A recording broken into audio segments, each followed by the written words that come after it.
Kiambote Kieno, Kiambote Nekongo. Bonjour, bonjour. C'est un grand plaisir pour moi de vous adresser ce message de consolidation et d'exhortation pour la survie, pour le développement de notre culture africaine en général et la culture Congo en particulier. C'est dans cette perspective que j'aimerais rendre hommage à notre frère Tata Moyo, qui a eu une initiative extraordinaire de pouvoir créer la Fédération internationale des descendants du royaume Congo. Cette initiative est tellement noble que lorsque j'ai été intéressé pour donner ma petite contribution à l'édification de ce projet, je n'ai pas hésité de valider ma réponse positive. En réalité, mes très chers frères et sœurs, lorsque j'ai accepté de participer au développement de ce projet, je me suis rendu compte que les Nékongo, les descendants du royaume Congo, actuellement, ils sont éparpillés dans le monde entier. Ils sont presque dans tous les continents. Et curieusement, mon frère Tata Moyo a été confronté à un problème de l'unicité linguistique. En créant un groupe WhatsApp dans lequel nous étions tous insérés pour partager nos idées, partager nos expériences et enrichir notre vision, notre imaginaire. Alors, dans cette perspective, réellement, on a constaté une grande difficulté linguistique. Comme nous le savons,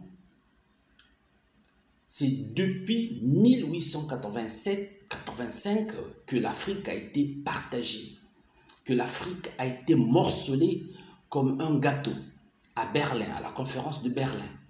Et cela a eu des conséquences, des implications sur le royaume Congo qui avait atteint un apogée fantastique depuis le XIVe siècle. Et au XIVe siècle, le royaume Congo avait déjà des ambassadeurs, ou encore un ambassadeur, des relations diplomatiques avec le royaume du Portugal. Et la langue Congo, c'était la langue du royaume Congo. Il y avait l'unicité linguistique, c'était le Kikongo. Alors, lorsque nous regardons la situation actuelle, l'unicité Congo devient de plus en plus une nécessité. Et par rapport à cette nécessité, nous nous sommes rendus compte que nous devions rapidement trouver une solution.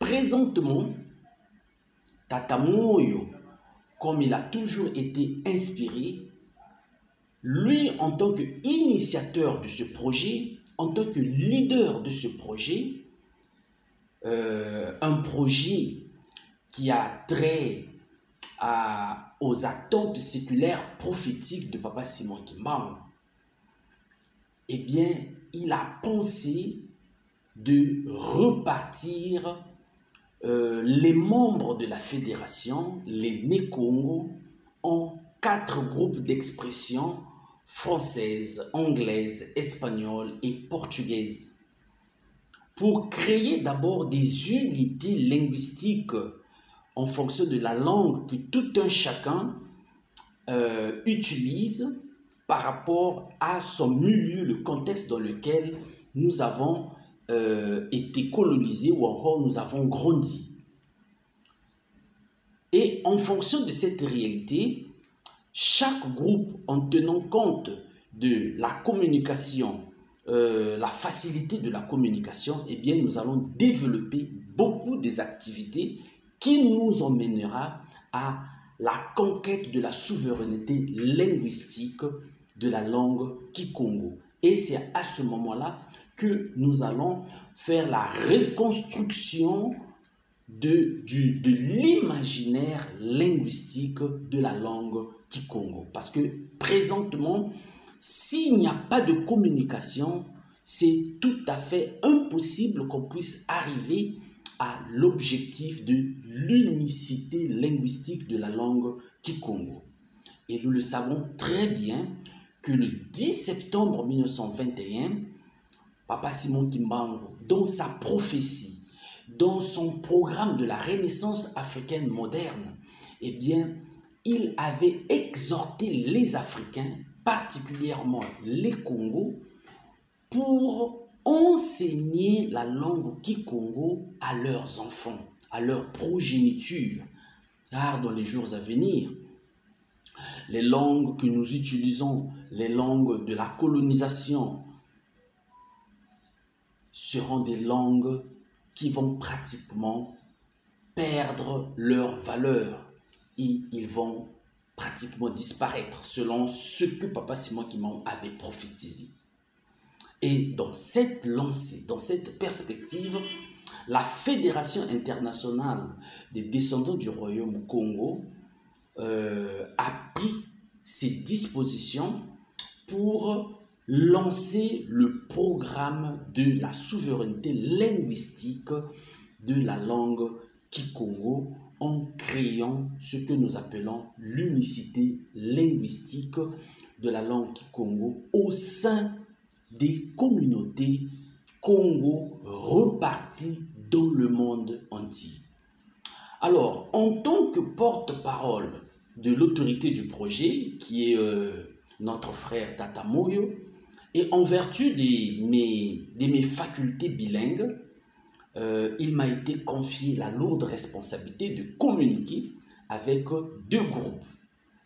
Les deux groupes d'expression française et d'expression portugaise. Donc, c'est dans cette perspective que je tiens ce discours pour me présenter et pour montrer mon accord positif par rapport à l'édification de cette fédération. Car en fait, la fédération est un patrimoine commun à tous les Congos. Et chacun doit apporter sa pierre à l'édifice. Et c'est à ce titre que j'ai accepté ce rôle bénévole. Et dans cette perspective, mes très chers papas et mamans, comme Gandhi le disait, il n'y a pas d'incompatibilité entre le service de ma communauté et celui de l'humanité. En servant la communauté ou encore la fédération, je sers l'humanité. Donc, moi, je suis en train de participer au développement culturel de l'humanité en servant ou encore en prêtant service culturel, intellectuel à la Fédération internationale des descendants du royaume Congo. Et nous le savons très bien que la fédération, cette fédération par rapport à son essence, par rapport à l'essence de sa pensée originelle, eh bien c'est une initiative Congo de la Renaissance africaine moderne. Car le royaume Congo est culturellement et historiquement enraciné au cœur de l'Afrique. Ce que Papa Denguenda disait, son éminence Denguenda Puntima disait que l'Afrique est la patrie de l'humanité. Et le cœur du Congo, c'est pratiquement le jardin d'Éden. Et le docteur Couvi aussi l'a confirmé que si les Européens ont parlé du paradis terrestre, eh bien, le Congo avec K, c'est le paradis, le jardin d'Éden. C'est dans cette perspective que la fédération, sur la base de ces 4 axes de la renaissance culturelle contemporaine Congo, a proposé la formation ou encore l'enseignement du Mandombe, qui est pratiquement un nouveau système de pensée qui va codifier, qui va donner un code épistémologique à notre langue maternelle, la langue Kikongo, et qui va donner de la valeur à toutes les connaissances développées jusqu'ici dans le contexte négro-africain. Donc, voilà, mes très chers frères et sœurs, d'une manière générale, j'aimerais, avec ces mots, présenter un aspect historique important par rapport à l'importance de la fédération. La fédération aura une grande responsabilité. La responsabilité de la fédération est une responsabilité historique. C'est une responsabilité stratégique. Parce que ce n'est pas normal aujourd'hui qu'on soit éparpillé dans le monde entier et qu'on n'ait pas la capacité de se communiquer dans la langue Kikongo.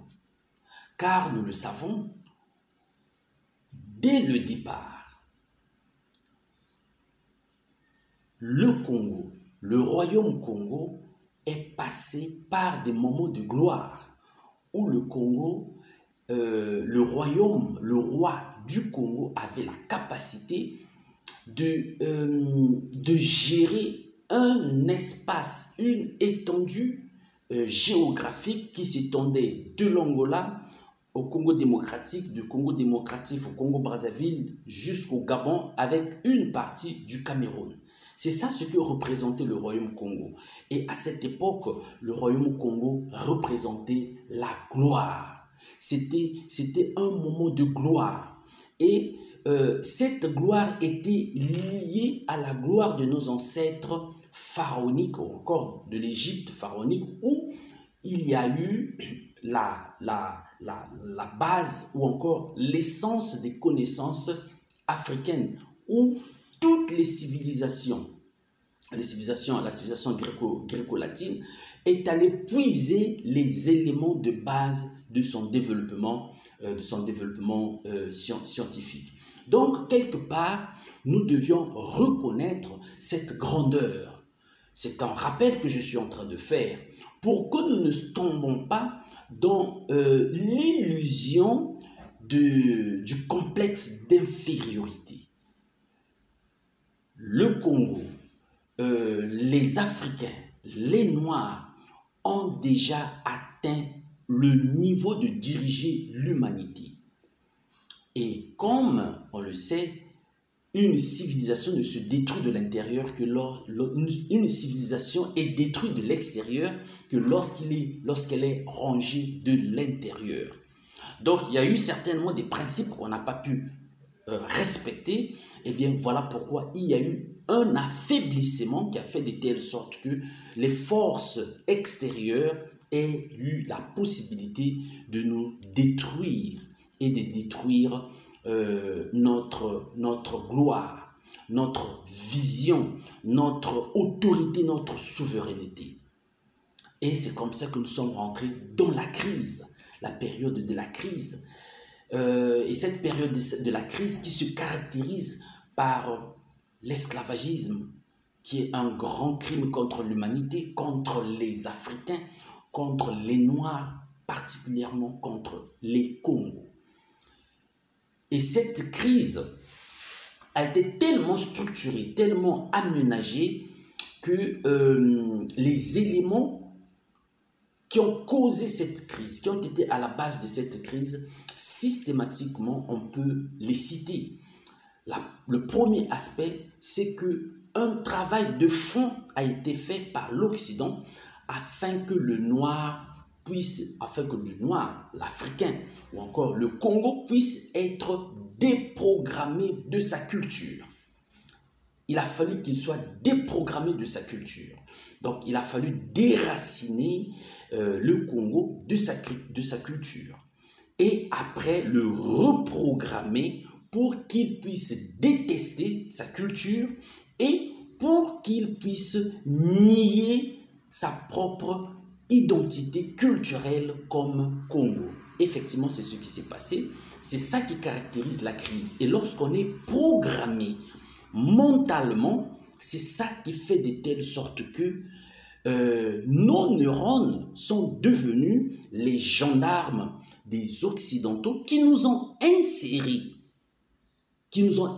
un nouveau code d'identification dans nos neurones pour nous contrôler afin que nous ne puissions pas nous réveiller, afin que nous ne puissions pas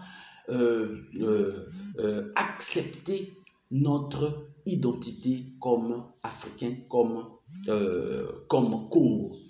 Et c'est ça qui représente la crise profonde de la culture, la crise profonde que nous sommes en train de constater, où les Africains, ou les Noirs, ou encore les Congos particulièrement, sont en train de faire le jeu, en fait, le jeu de ceux qui nous ont programmés à ne pas respecter, à ne pas reconnaître notre identité culturelle. Donc c'est dans cette crise que nous nous retrouvons. Jusqu'à présent, nous sommes dans cette crise qui fait de telle sorte que l'Africain, ou encore le Noir, ou encore particulièrement le Congo, ne soit pas encore à la hauteur de réclamer sa souveraineté. D'où un grand travail de fond doit être fait.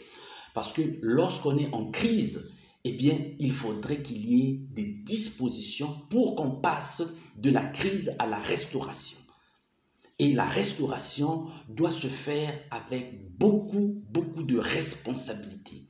Et c'est comme ça que moi j'ai salué l'initiative de la fédération, parce qu'une initiative de ce genre représente la prise de conscience et la prise de responsabilité des Congos pour avancer dans la perspective de la conquête de notre souveraineté culturelle. Et c'est dans cette lancée, c'est dans cette perspective que nous allons nous rendre à l'évidence que le projet de la fédération pour la renaissance culturelle contemporaine du Congo, avec K, est un support à l'initiative de l'UNESCO qui a élevé Mbanza Congo au rang du patrimoine mondial. Donc c'est une responsabilité qui est liée à la responsabilité de l'UNESCO.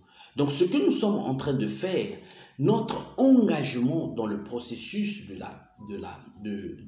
l'édification de la fédération, c'est une grande responsabilité qui est liée au grand projet de l'UNESCO qui a déjà élevé la capitale de l'ancien royaume Congo au niveau du patrimoine mondial. Alors, quel est le grand défi de la fédération, de cette fédération, de ce grand projet? Quel est le grand défi? Eh bien, nous avons constaté dans la pensée visionnaire de Tata Moyo, nous nous sommes rendus compte que les objectifs ou encore le défi de la fédération est lié à trois principaux objectifs. Rétablir les liens historiques, culturels rompus par l'esclavagisme et la colonisation. Ça, c'est le premier aspect. Le deuxième aspect, c'est la promotion, ou encore promouvoir la culture Congo et l'unité de l'identité culturelle. Ça, c'est le deuxième aspect. Le troisième aspect, c'est rassembler toutes les communautés Congo du monde entier dans une fraternité universelle à travers la fédération. Et autour des valeurs ancestrales, de cohésion sociale, sans oublier la solidarité nécessaire à la construction des projets qui sont liés au progrès social, au développement économique et à la défense des intérêts communs. Donc voilà un peu les grandes lignes du défi de la fédération. Alors, toujours dans cette lancée de la création des bases de la fédération, eh bien, il est vraiment important qu'on puisse souligner un aspect très fondamental que nous avons aussi constaté, qui va aussi constituer la base de nos réflexions ou encore la base de nos objectifs. Nous avons constaté que malgré l'abolition de l'esclavagisme et l'accès à l'indépendance des pays nés de la division du royaume du Congo par la conférence de Berlin, les descendants du royaume au Congo, répandus dans le monde entier, en Afrique, et dans la diaspora occidentale ou encore asiatique, parce qu'en Asie aussi on a des Né-Congo, eh bien, toutes ces communautés continuent à être séparées, isolées les uns des autres, dans le temps et dans l'espace, comme par le passé, depuis 4 siècles que nous avons perdu la capacité d'unification. Donc, les Congos sont séparés. Et c'est un programme bien systématisé pour qu'on puisse se maintenir dans cet état de la division. Alors, c'est un programme qui a été conçu, le programme de la séparation des communautés Congo. Alors, pour réparer ce désastre, eh bien, il faut également lancer un nouveau programme de la réconciliation, un nouveau programme de la conquête, de la réunification de toutes ces communautés afin qu'ils puissent se développer ensemble et autour de la défense de leurs intérêts culturels. Pourtant, aujourd'hui, grâce à l'Internet, qui est un élément qui va beaucoup nous aider, nous avons une meilleure visibilité de l'existence. On a pu répertorier les Né-Congo dans le monde entier. On a pu constater leur résilience culturelle et leur fierté d'être Congo. Donc, en réalité, les Congos n'ont pas encore perdu leur identité. Il y a encore cette possibilité de pouvoir créer le programme de la réconciliation, le programme de la reconquête de la souveraineté linguistique et culturelle du Congo. Et surtout que la réalité du projet de l'UNESCO est maintenant une réalité existentielle, parce que moi je suis en Angola et je suis à quelques kilomètres de la capitale du royaume Congo.